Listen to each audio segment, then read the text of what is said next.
اور ایک شخص شہر کی پرلی طرف سے دوڑتا ہوا آیا، بولا کہ اے موسیٰ، اہل دربار تمہارے بارے میں مشورے کرتے ہیں کہ تم کو مار ڈالیں، سو تم یہاں سے نکل جاؤ، میں تمہارا خیر خواہ ہوں۔ چنانچہ موسیٰ وہاں سے ڈرتے ڈرتے نکل کھڑے ہوئے کہ دیکھیں کیا ہوتا ہے، اور دعا کرنے لگے کہ اے پروردگار مجھے ظالم لوگوں سے نجات دے۔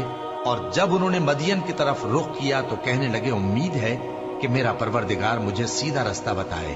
اور جب مدین کے پانی کے مقام پر پہنچے تو دیکھا کہ وہاں لوگ جمع ہو رہے اور اپنے مویشیوں کو پانی پلا رہے ہیں، اور ان کے ایک طرف دو عورتیں اپنی بکریوں کو روکے کھڑی ہیں۔ موسیٰ نے ان سے کہا تمہارا کیا کام ہے؟ وہ بولی کہ جب تک چرواہے اپنے جانوروں کو لے نہ جائیں ہم پانی نہیں پلا سکتے، اور ہمارے والد بڑی عمر کے بوڑھے ہیں۔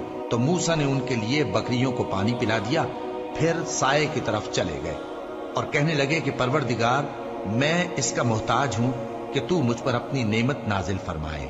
تھوڑی دیر کے بعد ان میں سے ایک عورت جو شرماتی اور لجاتی چلی آتی تھی موسیٰ کے پاس آئی، کہنے لگی کہ تم کو میرے والد بلاتے ہیں کہ تم نے جو ہمارے لیے پانی پلایا تھا اس کی تم کو اجرت دیں۔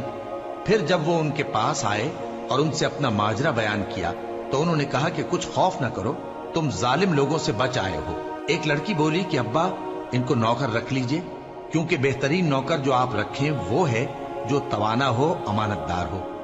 انہوں نے موسیٰ سے کہا کہ میں چاہتا ہوں کہ اپنی ان دو بیٹیوں میں سے ایک کو تم سے بیاہ دوں، اس عہد پر کہ تم 8 برس میری خدمت کرو، پھر اگر 10 سال پورے کر دو تو وہ تمہاری طرف سے احسان ہوگا، اور میں تم پر تکلیف ڈالنی نہیں چاہتا، تم مجھے انشاءاللہ نیک لوگوں میں پاؤ گے۔ موسیٰ نے کہا کہ مجھ میں اور آپ میں یہ عہد پختہ ہوا، میں جو مدت چاہوں پوری کر دوں، پھر مجھ پر کوئی زیادتی نہ ہو، اور ہم جو معاہدہ کرتے ہیں اللہ اس پر گواہ ہے۔